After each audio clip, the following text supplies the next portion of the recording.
آپ اکیلے اپنی چارپائی پہ بستر کے اندر منہ دے کے بھی درد سے کہیں گے نا معاف کر دے تو وہ تو مہربانی بڑا ہے۔ میرے نبی پاک صلی اللہ علیہ وسلم مثال دیتے ہیں، فرمایا ایک آدمی صحرا میں جا رہا، صحابہ سے حضور خطاب کر رہے ہیں، فرمایا ایک آدمی صحرا میں جا رہا تھا، اس نے اپنی اونٹنی پہ کھانا پانی پیسے ہر چیز رکھی ہوئی تھی، صحرا تھا بہت بڑا، درمیان صحرا کے گیا تو تھوڑا سا سستانے کے لیے آرام کرنے کے لیے اونٹنی سے نیچے اترا۔ اب اس نے اونٹنی کی لگام اونٹنی کی نکیل اپنے سرہانے کے نیچے رکھی، ہاتھ کے ساتھ پکڑی اور سو گیا۔ تھوڑی ہی دیر کے بعد جب اس کی آنکھ کھلی تو دیکھا اونٹنی غائب ہے۔ صحرا میں وہ پیدل نہ آگے جا سکتا ہے نہ پیچھے جا سکتا ہے، نہ دائیں نہ بائیں، کھانے کو روٹی نہیں، پینے کو پانی کا قطرہ نہیں، تھوڑا ادھر بھاگا ادھر بھاگا، تھک گیا۔ کریم محبوب فرماتے ہیں وہ پوری طرح نڈھال ہو گیا اور مایوس ہو گیا، معاذ اللہ، مایوس ہو کے دوبارہ اسی جگہ آ کے لیٹ گیا جہاں پہلے لیٹا تھا، انتظار کرنے لگا کہ اب موت ہی آئے گی، آخری وقت ہے، اب نہ میں پیدل یہ صحرا کراس کر سکتا ہوں، نہ پیچھے جا سکتا ہوں، نہ کھانا ہے نہ پانی ہے، سوائے موت کے کوئی سہارا نہیں۔ حضور فرماتے ہیں وہ رستے میں دوبارہ لیٹ گیا، اچانک اس نے رخ بدلا تو اونٹنی سامنے کھڑی تھی۔ حضور نے صحابہ سے پوچھا بتاؤ نا اسے بھلا کتنی کو خوشی ہوگی؟ یا رسول اللہ جی سے نئی زندگی مل گئی ہے۔ آپ دیکھیں نا سارے ڈاکٹروں نے کہہ دیا کہ اس کے تو گردے معدہ جگر ہر چیز ختم ہے، گھر لے جاؤ خدمت کرو، ہر طرف پریشانی ہے۔ وہ بندہ بھی سمجھ گیا ہے کہ آخری وقت آ گیا، کل جاؤں پرسوں جاؤں، تیاری ہو گئی، سب لوگ آ گئے، باہر والے بھی آ گئے، یہ ماحول ایک عجیب رنگ اختیار کر گیا۔ اچانک ایک ڈاکٹر نے آ کے کہا نہیں نہیں غلطی لگ گئی تھی۔ مجھے بتائیے انداز کیا ہوتا ہے؟ بغیر دعائی کے بندہ اٹھ کے کھڑا نہیں ہو جاتا، او میں تو بچ گیا ہوں۔ نبی پاک صلی اللہ علیہ وسلم فرمانے لگے اس کی اونٹنی مل گئی، بتاؤ بھلا اسے کتنی خوشی ہوگی؟ یا رسول اللہ وہ تو دوبارہ دنیا میں آ گیا۔ حضور فرمانے لگے اسے کچھ بھی خوشی نہیں ہوئی۔ جب کوئی رب کا گناہگار بندہ آ کے توبہ کرتا ہے، رب کو اس سے کئی گنا زیادہ خوشی ہوتی ہے۔ میرا بندہ آ گیا ہے، میرا بندہ آ گیا ہے، میرے گھر آ گیا۔ اس نے آنسو بہائے ہیں، اس نے کہا اللہ میں تیرا ہی ہوں، تیرا ہی رزق کھاتا ہوں، تیری ہی زمین پہ رہتا ہوں، تیرے نام سے میری سانسیں چلتی ہیں۔ وہ آ گیا۔ فرمایا اس اونٹنی والے سے زیادہ رب کو خوشی ہوتی ہے جب گناہگار آ کے توبہ کرتا ہے۔ گناہگاروں کے آنسو اس کی بارگاہ میں بڑے مقبول ہیں، لیکن ہم رسم ادا کرتے ہیں، توبہ نہیں کرتے۔ ہم اپنے آپ کے ساتھ دھوکہ کرتے ہیں، جھوٹ بولتے ہیں۔ اللہ تبارک و تعالی اپنے بندوں کے حق میں رحمت والے فیصلے کرتا ہے، درگزر والا معاملہ فرماتا ہے۔ جگہ جگہ قرآن مجید میں اللہ تعالیٰ نے اپنے بندوں پر رحمت کرنے کا ذکر فرمایا ہے۔ ان اللہ یغفر الذنوب جمیعا، فرمایا بے شک رب تمہارے سارے ہی گناہ معاف فرما دے گا، تم نا امید نہ ہونا، وہ معاف کر دے گا تمہیں۔ قرآن مجید میں فرمایا ان اللہ بالناس لرؤوف الرحیم، بے شک اللہ اپنے بندوں پر بڑا ہی مہربان اور نہایت ہی رحم کرنے والا، رؤوف اور رحیم ہے، بڑا مہربان ہے، کرم فرماتا ہے۔ اللہ تعالیٰ اپنے بندوں سے بڑا جلد راضی ہو جاتا ہے۔ ماں پیار کرتی ہے اپنے بچے سے، لیکن وہ ناراض بھی ہو جاتی ہے بعض چیزوں پہ، بعض معاملات اس کا دل بھی دکھاتے ہیں، بعض جگہ وہ رو کے یہ بھی کہتی ہے کہ تو نے میری محبت کا کوئی نتیجہ نہیں مجھے دیا، میری ساری کمائی تو نے ضائع کر دی۔ والد بہت ساری جگہوں پہ ناراض ہوتا ہے، شکوہ کرتا ہے، کہتا ہے میری بیماریوں کی، پریشانیوں کی، بڑھاپے کی، کمزوریاں کا سبب بیٹے تو ہی بن گیا، یہ ساری تکلیفیں تو ٹھیک ہو جائیں تو میری شاید عمر بھی بڑھ جائے، صحت بھی ٹھیک ہو جائے، میں زیادہ دیر جوان رہ سکوں۔ ناراض ہوتے ہیں ماں باپ، اسی طرح ماں باپ راضی بھی ہو جاتے ہیں، وہ بڑی جلدی راضی ہو جاتے ہیں۔ میں اکثر کہتا ہوں کہ والد کو راضی کرنے میں 5-7 منٹ لگ جاتے ہیں، اماں تو 1.5-2 منٹ میں راضی ہو جاتی ہے۔ ابا جی کو 5-7 منٹ لگتے ہیں، کئی دفعہ کہنا پڑتا ہے، کوئی دلائل دینے پڑتے ہیں، لیکن والدہ کے لیے تو کچھ بھی نہیں، آپ نیرا جا کے پیروں میں بیٹھ ہی جائیں، کچھ بھی نہ کریں، آپ پورا روئیں نہ رونے والا منہ ہی بن جائے تو اماں تو نرم ہی نرم ہے، جس وقت جو مرضی آپ کرا لیں ہو گیا۔ اللہ تبارک و تعالی بلا مثال و بلا تشبیہ سمجھانے کے لیے عرض کرتا ہوں، اللہ بھی بعض معاملات میں اپنے بندوں سے ناراض ہو جاتا ہے۔ وہ کہتا ہے میں تکبر کرنے والوں کو پسند نہیں کرتا، وہ کہتا ہے فسادی پسند نہیں ہے، وہ فرماتا ہے کہ راہوں میں کجی کرنے والے پسند نہیں ہیں، وہ فرماتا ہے کہ بدعہدیاں کرو گے تو میں صبح قیامت تم سے سوالات کروں گا۔ اللہ تبارک و تعالیٰ بہت ساری چیزوں کو ناپسند کرتا ہے، ناراض ہو جاتا ہے۔ بلکہ نبی پاک صلی اللہ تعالیٰ علیہ وسلم نے فرمایا تم بات کرتے کرتے کوئی ایسا جملہ بول دیتے ہو کہ رب اتنا ناراض ہوتا ہے کہ تمہیں پتہ بھی نہیں ہوتا، تمہارے لیے جہنم کا فیصلہ کر دیتا ہے۔ اس لیے پہلے تولو پھر بولو، خود اپنے لفظوں کی تو تم پہرے داری کرو نا کہ میں کیا کہہ رہا ہوں۔ اور حضور یہ بھی فرماتے ہیں کہ اس کا دوسرا پہلو بھی ہے، بعض اوقات تم بات کرتے ایسا جملہ کہتے ہو وہ اتنا راضی ہوتا ہے کہ تمہارے لیے جنت کا فیصلہ فرما دیتا ہے۔ ان کاموں کی طرف بڑے جن سے اللہ راضی ہوتا ہے۔ میرے نبی پاک صلی اللہ تعالیٰ علیہ وآلہ وسلم نے ارشاد فرمایا، بعض احادیث میں لفظ یہ ہیں کہ اللہ اپنے بندوں کو دیکھ کے مسکراتا ہے جو اس کی شان کے لائق ہے۔ جس ترتیب سے ہم مسکراتے ہیں، جس ترتیب سے ہم روتے ہیں، جس ترتیب سے ہم کسی بات کا اظہار تشکر کرتے ہیں، خدا ان باتوں سے پاک ہے۔ اب بہت ساری حدیثوں میں آیا کہ وہ مسکراتا ہے، تو کیا مطلب ہے مسکرانے کا؟ تو علماء تفسیر نے لکھا ہے مسکرانے کا مطلب یہ ہے کہ وہ بڑا ہی راضی ہوتا ہے اپنے بندے سے، بڑا راضی ہوتا ہے، یہ مطلب ہے۔ ایک تو مسکرانے کا مطلب یہ کہ وہ بڑا راضی ہو گیا، وہ مسکرا دیا اپنے بندے پہ۔ اور ایک اس کا معنی خود نبی پاک صلی اللہ تعالیٰ علیہ وسلم نے بیان فرمایا۔ مسند امام احمد بن حنبل میں حدیث ہے، حضور سید عالم علیہ السلام سے صحابہ نے پوچھا یا رسول اللہ شہید تو بڑے لوگ ہوتے ہیں، شہیدوں میں افضل کون ہے؟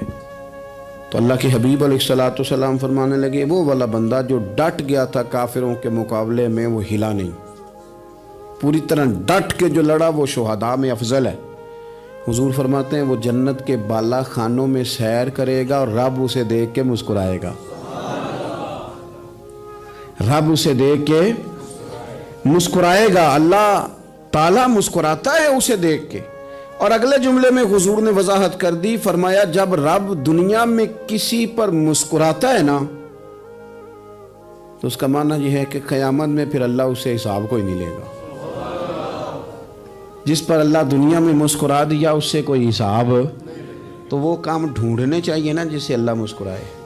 چھوٹا بچہ بھی ناراض نہ ہو تو وہ چیزیں وہ ڈھونڈتا ہے کہ اس کو کیا پسند ہے، چاکلیٹ لے جاؤں، فلاں چیز لے جاؤں، آئس کریم لے جاؤں۔ تو ایک بچے کے لیے، گھر کے لیے، سربراہ کے لیے اتنی محنت کرتے ہو تو وہ کام بھی ہمیں ڈھونڈ کے تلاش کرنے چاہیے نا جس سے رب راضی ہوتا ہے، اللہ راضی ہوتا ہے۔ بتاؤں وہ کون کون سے کام ہیں؟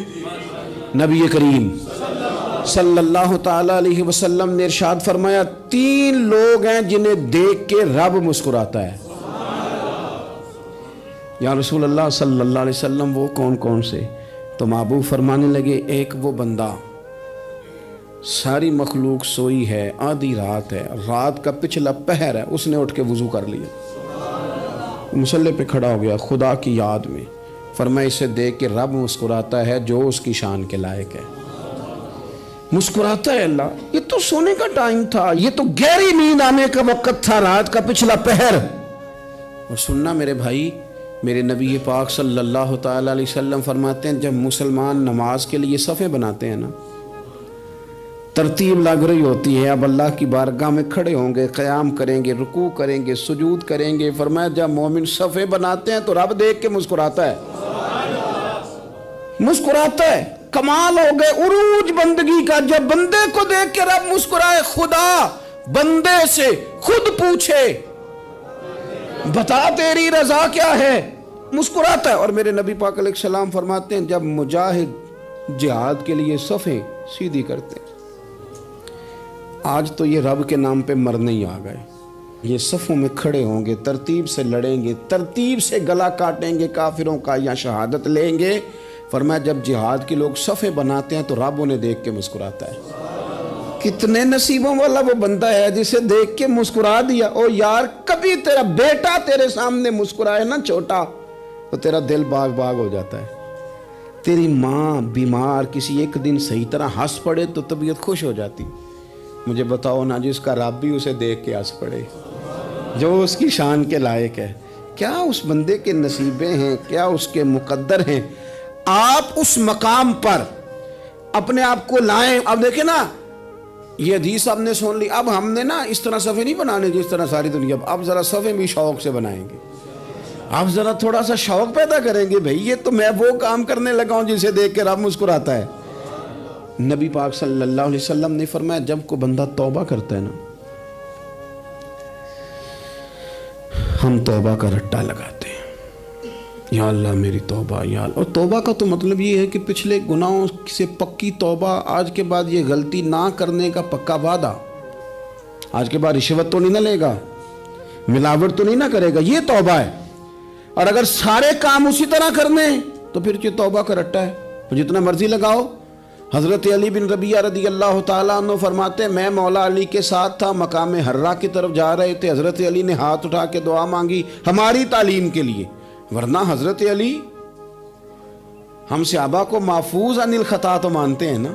ہاتھ اٹھا کے کہا اے اللہ ہمارے گناہ بخش دے, تیرے علاوہ کوئی معاف کرنے والا نہیں. اور پھر حضرت علی آسمان کی طرف دیکھا اور دیکھ کے نا حضرت علی بن ربیعہ کو تو مسکرائے.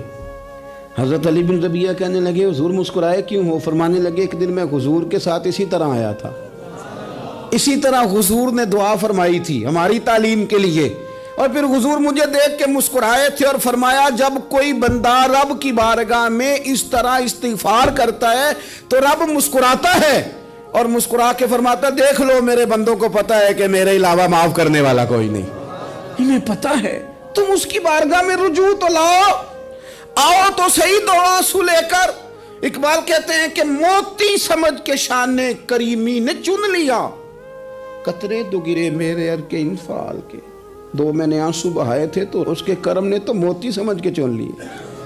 سنو نا حضور اس استغفار کو اللہ کو یار رات کو توبہ کر کے سونا چاہیے ہمیں. کچھ غلطیاں ہم کرنا نہیں چاہتے پر ہم سے ہو جاتی ہیں, کچھ دل ہم توڑنا نہیں چاہتے پر وہ ٹوٹ جاتے ہیں, ہماری مجبوری ہوتی ہے ٹوٹ جاتے ہیں. رات کو اس کی بارگاہ میں ہاتھ باندھ کے کشکول طلب دراز کر کے خوب استغفار پڑھنا چاہیے کہ مالک بندے ہیں نا کیا کریں, خدا را خیال کریں. دنیا روٹتی ہے تو روٹ جائے, رب رسول ناراض نہ ہونے پائیں, اس کا خیال کریں. حضور فرماتے ہیں وہ مسکراتا ہے, اسے خوشی ہوتی ہے جب کوئی اس کا بندہ اس کی طرف رجوع کرتا ہے. میرے عزیزو رسول پاک صلی اللہ تعالی علیہ وسلم نے ان لوگوں کے تذکرے کیے جنہیں دیکھ کے رب مسکراتا ہے. نبی پاک صاحب الالاق صلی اللہ تعالی علیہ وسلم فرماتے ہیں, مسند امام احمد بن حنبل دیکھیے, فرمایا رب اس وقت بڑا ہی مسکرائے گا جب قاتل بھی جنت میں جائے گا, مقتول بھی جنت میں جائے گا. یا رسول اللہ مقتول تو گیا, یہ قاتل کیسے چلا گیا؟ حضور فرماتے ہیں جائے گا, اور جائے گا اور رب مسکرائے گا جو اس کی شان کے لائق ہے. یا رسول اللہ کس طرح؟ تو نبی پاک صلی اللہ علیہ وسلم فرمانے لگے اس نے ایک مومن کو قتل کیا تھا, وہ شہید ہو کے جنت میں چلا گیا. اب اللہ نے بعد میں اسے توبہ کی توفیق دے دی. پہلے اس نے کلمہ پڑھا, پھر یہ میدان میں اترا, کافروں سے لڑا, یہ شہید ہوا, رب نے اسے بھی جنت دے دی. قاتل بھی جنت میں, مقتول بھی جنت میں. اور بات اتنی انوکھی ہے کہ رب دیکھ کے مسکرا رہا ہے جو اس کی شان کے لائق ہے. ہم جلدی میں ہیں, ہم انتظار نہیں کر رہے کہ شاید توبہ کر جائے, ہم انتظار نہیں کر رہے. لیکن میرے عزیز اتنی جلدی نہ کریں. سوچوں کا صاف ہونا, ذہنوں کا پاک ہونا, اور لوگوں کے بارے میں گمان کا اچھا ہونا. آپ کسی نفسیات کے ڈاکٹر کے پاس چلے جائیں, اسے کہیں ٹینشن بڑی ہے. میں ان کے مضامین پڑھتا رہتا ہوں, وہ سب سے پہلا سبق آپ کو یہ پڑھائیں گے کہ اچھا سوچا کریں. اچھا سوچنے سے بندہ تندرست رہتا ہے. کس سے بندہ تندرست رہتا ہے؟